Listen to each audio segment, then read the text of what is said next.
Welcome foodies. இது Kongu recipe box with Sivaranjani. இன்னைக்கு நம்ம பார்க்க போற ரெசிபி சொரக்காவை வச்சு சிம்பிள் அண்ட் டேஸ்டியான ஒரு அருமையான லஞ்ச் பாக்ஸ் ரெசிபி தான்.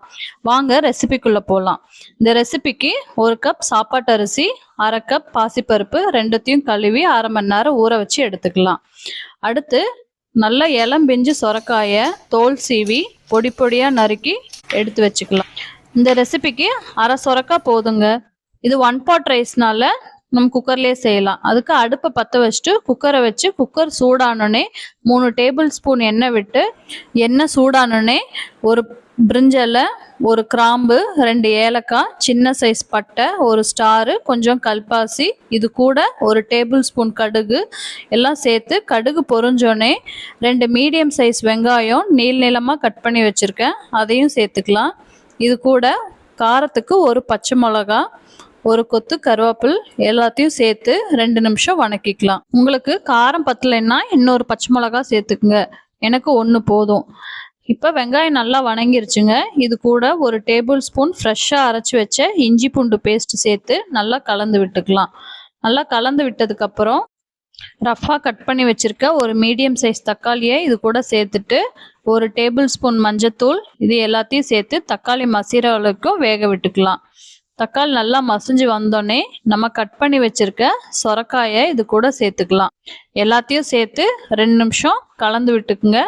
2 நிமிஷம் கலந்து விட்டோடனே ஊற வச்சிருக்க அரிசியும் பருப்பையும் இது கூட சேர்த்துட்டு அதுக்கு தேவையான அளவு தண்ணி ஊற்றிக்கலாம்.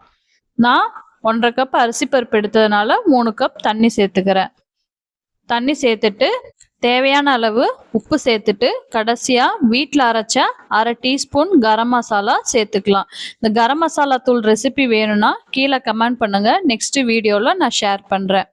இது எல்லாத்தையும் சேர்த்து நல்லா கலந்து கொதி வர வரைக்கும் விட்டுருங்க. இப்போ கொதி வந்துருச்சு.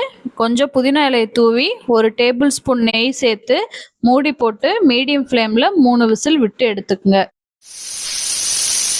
விசில் போயிடுச்சுங்க. இப்போ திறந்து பார்க்கலாம். அவ்வளோதாங்க, சிம்பிள் அண்ட் ஹெல்த்தியான சொரக்காய் சாப்பாடு ரெடி. பர்ஃபெக்டான லஞ்ச் பாக்ஸ் ரெசிபி ரெடி. இதை மட்டும் செஞ்சு கொடுத்து பாருங்க. ஈவினிங் டிஃபன் பாக்ஸ் எம்டியாக தான் வரும். இப்போ என் ஸ்டைலில் ஒரு பெரிய பைட் போகலாங்களா? அதுக்கு ஒரு தட்டில் சுட சுட சொரக்காய் சாப்பாடை போட்டு இந்த காம்போக்கு தயிர் பச்சடியை வச்சு ஒரு பெரிய பைட் போய் தான் பாருங்களேன். அப்போ தெரியும் இந்த டேஸ்ட் எப்படின்னு. இந்த ரெசிபி உங்களுக்கு பிடிச்சிருந்தா லைக் பண்ணுங்க, ஃப்ரெண்ட்ஸ் அண்ட் ஃபேமிலியோட ஷேர் பண்ணுங்க, கமெண்ட் பண்ணுங்க, மறக்காம சப்ஸ்கிரைப் பண்ணுங்க, பெல் ஐக்கானையும் தட்டிடுங்க. இது Kongu recipe box. Cook with love, eat with happiness.